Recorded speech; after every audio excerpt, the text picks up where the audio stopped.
70 anos de vida, 45 de TV e 35 só de carnaval. Há mais de 22 anos, ele é o mensageiro das boas e más notícias das escolas de samba. A nossa entrevista de hoje é com Jorge Perlingeiro, só se for agora. Jorge, como é que foi o seu início na extinta TV Tupi com seu pai? Bom, primeiramente, Gavi, um beijo, um abraço para vocês todos. Um prazer conversar com a rapaziada amiga da TV Câmara. O início foi... Meu pai me deu, como eu sempre disse, meu pai me deu o anzol, me deu a vara, me deu a isca e eu fui pescar. Mas é graças a ele que eu cheguei onde eu cheguei, porque ele já tinha um programa famoso, que era o Ayrton Perlingeiro Show, que era aos sábados na TV Tupi, de meio-dia às 4 da tarde. E o Almoço com as Estrelas era o carro-chefe do programa, recebia personalidades todas as semanas. Nessa época, a Tupi era líder de audiência. Em qualquer lugar, a Globo não tinha nem chegado ainda, diga-se de passagem. E aí eu estava terminando de me formar em Direito nessa época, estava saindo da faculdade. Papai me chamou para trabalhar com ele na parte administrativa da empresa. Pouco tempo eu cheguei lá, já comecei a fazer um programinha chamado Repórter Fluminense, do antigo Estado do Rio, na época era a capital, porque aqui era o Estado da Guanabara, ainda não tinha havido a fusão. E aí eu já levei o que acontece no meu estado e logo depois surgiu o Samba de Primeira, que completou agora 43 anos de idade e eu 45 de carreira. E como você decidiu levar o Samba de Primeira para outras emissoras?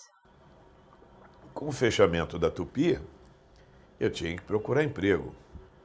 E aí me surgiu a rádio. Eu não tinha feito rádio até então. Tinha feito muitas entrevistas. Paralelamente, eu era diretor do América também, que aí até na minha caneca aparece o América Futebol Clube, que é uma das minhas paixões. Eu não nasci América, ninguém nasce América, isso é feito, né? Meu pai disse, você pode ser o que quiser, desde que seja América. Se não for, não tem saída, não tem passeio, não tem, aí eu acabei diretor, vice-presidente, chefiei várias delegações. O América é uma das coisas importantes da minha vida. Mas eu saí do América justamente como você falou, porque que foi acontecer depois. Paralelamente, eu fui fazer rádio. Eu fui primeiro para a capital. Um grupo de rádio que tinha sede em Brasília. Eu fazia Brasília, Recife, Salvador, São Paulo, Rio e mais umas duas capitais. E de madrugada. Eu não sabia da força da rádio, principalmente na madrugada. Eu, antes de estrear na rádio, eu fiz uma pesquisa de mercado, eu, um homem de televisão, falei, quem é que vai me ouvir de madrugada, meu Deus do céu? Toda a linha de motoristas de praça, compensações bancárias, que também durante o dia está no banco, à noite tem outra equipe trabalhando, os porteiros de prédios, que na época não tinha. Hoje o porteiro de prédio tem uma televisãozinha, naquela época era um radinho mesmo, e ficava a noite inteira ouvindo o rádio. Os notívagos, as mal-amadas, enfim, o pessoal da madrugada era muito grande. E eu falei, eu não vou fazer um rádio musical. De chegar lá e com vocês, impostação, Roberto Carlos. Não era isso. Eu vou ficar a noite inteira falando para mim mesmo. Então eu resolvi fazer um rádio montado com televisão. Eu fui segmentar todos esses parceiros. Criei um quadro chamado Reportáxi, que tinha uma música Táxi, que os Bandeiras 2, que são na noite, são chamados Bandeira 2, tem 30 mil, 20 mil trabalhando na noite. E eles são os caras que sabem de tudo quando acontece em cima da hora. Eu os credenciei como meus repórteres. Eu dava 50 litros de gasolina para a melhor reportagem da noite, dava um presente, eu criei um programa ativo. E aquilo não parava, o cara... Aqui é Bandeira 2, 37 e 25, falando da Lapa, acaba de acontecer não sei o quê, me dava o assunto na hora. Eu fiz um rádio muito interativo, uma coisa muito presente. E aí tinha entrevistas, eu levava artista, quer dizer, eu fiz um programa de rádio de madrugada e era muita audiência. E eu fui para a madrugada até porque eu não conseguia dormir de noite, porque o problema da Tupi fechado, o problema do meu pai sem emprego, quer dizer, todos esses momentos me deixaram... E o rádio eu me encontrei, a terapia ocupacional, e para sair foi difícil, eu fiquei lá 2 anos. Então foram 2 anos que eu fiquei na capital, depois eu fui para Tamoio, que já era também do grupo das Verdes Mares, que é da própria Tupi, lá na Urca, eu fiquei 6 meses na Tamoio, horário comercial, de 2 às 5 da tarde. Foi quando surgiu a oportunidade de voltar à televisão, eu voltei para a TV Corcovado, que era do Grupo Silvio Santos, junto com Paulo Machado de Carvalho, hoje CNT, e a Razão Social ainda continua a TV Corcovado. Lá eu fiquei 6, 7, 8. Dali eu fui para a Band, fiquei 8 anos na Band, em Botafogo. Da Band retornei à CNT, onde eu estou há 13. Somado esse bolo todo, 45 anos de estrada. Você foi o primeiro produtor independente, como você bem colocou, só que nesses 45 anos muita coisa mudou na televisão, né? Você acha que ainda tem espaço para esse programa alegre que você faz? Quando eu comecei na televisão, televisão era uma coisa que só rico podia ter. Não existia financiamento. Você não entrava numa casa dessas de eletrodoméstico e comprava um televisor para pagar em 24 meses. Não tinha crédito direto, então televisão era privilégio de poucos. Então a programação na época da Tupi, vamos dizer assim, dos anos 60, era voltada para um público mais elitista, teatro, grandes especiais. Depois que começaram os programas populares, que começou com Aqui e Agora, foi o primeiro que teve na época que veio o Wagner Montes, todos eles vieram de lá, Hilton Franco, José Cunha, vieram todos de um primeiro programa sensacionalista, vamos chamar assim. Mas na época, na Tupi, tinha Bibi Ferreira, Flávio Cavalcante, J. Silvestre, Blota Júnior. Eram programas de nível mais musicais, mais bem montados, não tinha a tecnologia que tem hoje. Programas ao vivo, não tínhamos VT na época, mas eu tinha grande teatro da Tupi com Sérgio Brito, Natália Timberg. Isso não cabe mais, isso deu lugar às novelas, com as grandes produções que vieram. Mas a televisão, a evolução da televisão, para mim, ela piorou no lado cultural muito. Eu não quero fazer crítica, mas eu não posso ver 70% da população da religião hoje voltada dentro da televisão, os programas. Eu estou saindo, eu saí da CNT, eu volto a falar, a direção me ligou da CNT, dizendo que eu não estou fazendo crítica, estou mostrando a realidade. Eu não posso admitir que uma rede de televisão tenha 22 horas por dia de programa religioso evangélico. Poderia ser igreja católica, não importa a igreja, nem a seita, nem a religião. A televisão tem que ter o lado cultural. Então hoje eu vejo uma televisão, os programas sensacionalistas, eu acho que cada um tem que procurar a sua praia, o seu espaço. Eu, particularmente, não é a minha linha de programação. Você sempre dá um destaque especial para o teatro. Por quê? O teatro é uma coisa de pai para filho. Meu pai era... Você é muito jovem, você não pegou o Almoço com as Estrelas. O Almoço com as Estrelas foi um programa que foi para o Guinness Book, na época o programa com maior longevidade na televisão. Meu pai manteve essa fórmula há muitos anos. Naquela mesa ovalada que tinha no almoço, ele tinha do lado dele Fernanda Montenegro, Sérgio Brito, Ítalo Rossi, Sil Farner, não sei o quê, os grandes artistas, os grandes cantores da época. E sempre o teatro foi presença marcante no programa dele, porque ele era um cara que ia ao teatro toda semana, era um aficionado por teatro, então ele valorizava. E o teatro era uma coisa que na época não tinha ainda a extensão de apoio que tem hoje. Hoje tem empresas que patrocinam eventos teatrais, apoios culturais, além do... Você tem patrocínio? Não, mas tem 50 apoiadores. Quer dizer, o teatro ainda vi, mas hoje o povo vai mais ao teatro. Teatro era divertimento de rico naquela época. O ingresso de teatro era caro em função do poder aquisitivo das pessoas.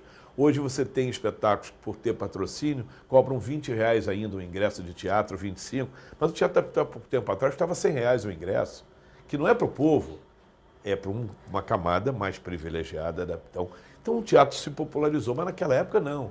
Era uma coisa, então ele divulgava o teatro, tem no Teatro Clara Nunes uma placa com o nome dele, de agradecimento, amigo número teatro.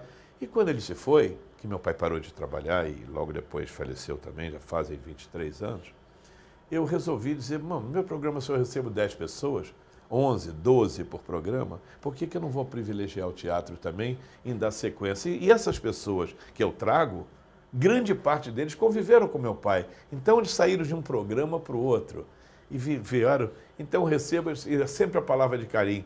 Pô, seu pai já nos prestigiava, você faz. E é uma forma que eu tenho de manter viva a imagem do meu pai. Porque eu não faço crítica concorrente, mas a TV Globo fez há pouco tempo atrás uma retrospectiva da televisão brasileira. Só que ela só fala da TV Globo, então agora ela vai falar dela. Os 50 anos da Globo, ela vai falar só dela. Agora, eu não posso admitir que quando ela fez essa retrospectiva, não tivesse falado das pessoas que fizeram a televisão brasileira. Eu não entendo por que isso. A Globo não precisa disso. É uma estação de liderança, de capacidade de tudo. Isso não é crítica, é comentário para que as pessoas que estejam nos vendo agora saibam que não foi assim. Que a história não é isso é fábula. História é outra coisa. Eu tenho a realidade. A televisão começou com a Tupi.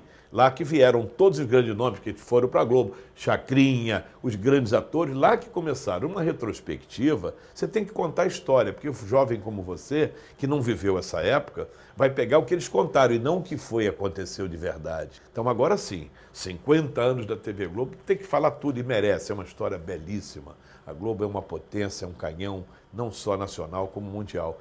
Mas aquela retrospectiva que não citou quem fez a televisão, da família Chateaubriand, que foi o fundador, que é o Roberto Marinho da Globo, Assis Chateaubriand dos Diários Associados, que criaram a televisão, que botaram os maiores nomes, a audiência fantástica que teve.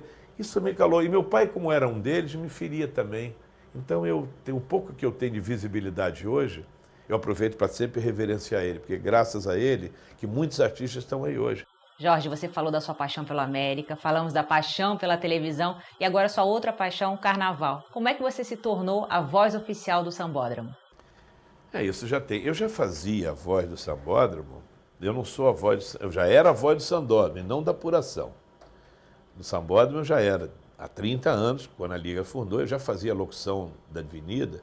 Naquela época tinha ranchos, frevos, grande sociedade, vê como é que eu sou antigo.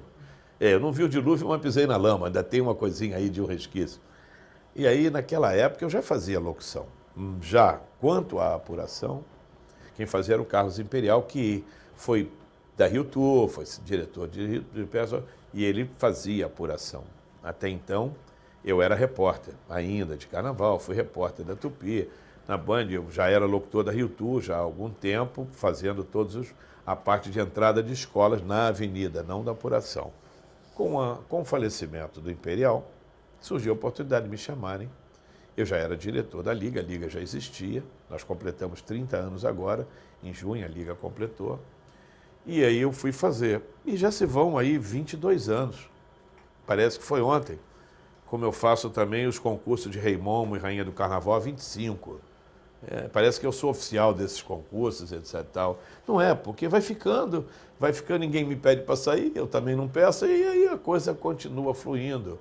O prefeito agora me honrou com mais uma honraria, porque eu fui ao primeiro decreto, inclusive da prefeitura, vem aí agora o novo linguajar do português, de uma forma cariocada, um carioquês que vai acontecer, e ficou aí já, por decreto da prefeitura, o primeiro decreto é que o 10 nota 10, que eu falo já há 22 anos, Jorge Pereira passou a fazer parte desse momento importante aí, de um lado cultural da cidade. Mas por que você decidiu manter esse 10 nota 10 que era do Carlos Imperial? Eu dei um outro formato à apuração. O Imperial era um cara muito mais descompromissado com, vamos dizer assim, com a formalidade.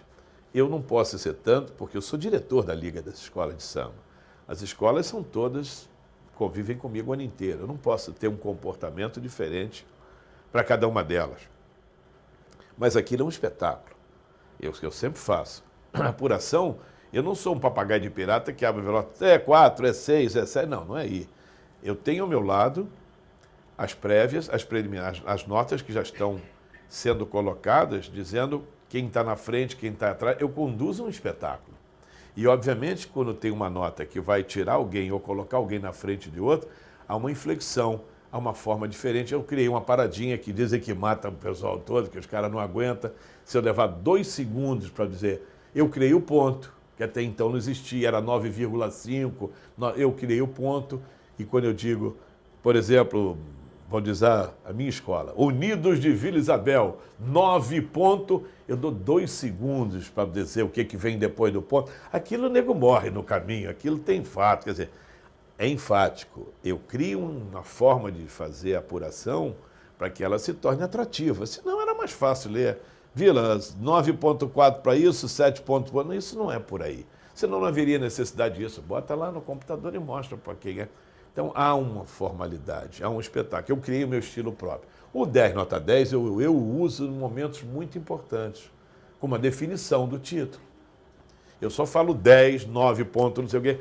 Quando chega num momento de decisão, que tem 2 escolas disputando, faltando um quesito para abertura, aí sim há uma enfatização maior para que você possa dar a todas as torcidas, não só que estão lá assistindo, como em casa, pela Globo, em todo o Brasil, um momento de expectativa do que vai acontecer. Quer dizer, é a condução do espetáculo. Então, eu já estou fazendo isso pelo 22º ano consecutivo e eu fico muito feliz quando as pessoas me encontram na rua e falam: sem a sua voz na apuração não vai ser mais a mesma. Essas coisas me engrandecem, né? Me enchem de entusiasmo. Mas isso é mentira. Amanhã se tiver outra, as coisas são mutáveis. Virá outro que vai formatar. Talvez seja pelo tempo, né? As pessoas se acostumam, como, por exemplo, a voz da Iris Lettieri no aeroporto.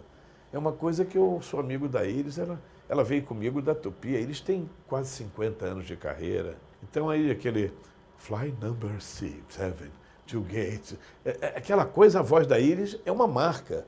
Tem marcas, vozes que ficaram perpetuadas, que a voz do Hernani Pires nas corridas de cavalo, para quem gosta, é uma voz que ficou perpetuada. E foi dar a partida para o que só ele sabia fazer aquilo.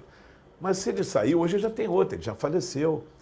Tudo na vida é mutável, tudo passará, como diz a música, mas eu fico honrado quando as pessoas dizem que na minha voz já estão acostumados, e acostumam mesmo, com o tempo se acostuma. No programa, eu entro num táxi, o motorista, eu conheço essa voz, ele não me viu pelo retrovisor, mas conhece a voz, por quê? São 45 anos de massificação, então não é porque eu sou mais ou menos, é porque você se acostuma com determinadas coisas e aquilo vira parte da sua vida, vira rotina. Então, o 10 nota 10 é uma característica que foi criada com aquela enfatização que o Imperial gritava: 10, nota 10! Eu não sei fazer, e nem posso, pela minha formalidade como diretor da Liga. Eu estou ali como diretor da Liga das Escolas de Samba, desde os 30 anos que eu estou dentro da entidade, fazendo um momento mais importante do Carnaval. Bom, Jorge, muito obrigada pela sua entrevista. Foi um prazer te conhecer pessoalmente. Desculpa, eu falo demais, mas isso faz parte do meu trabalho, falar muito. Na próxima oportunidade, precisar da gente, vai ser um prazer receber vocês. É muito simpático, é pena que ele ficou tão longe um do outro. Eu poder levantar para te dar um beijo. Obrigado. Tchau. Obrigada. Valeu, pessoal.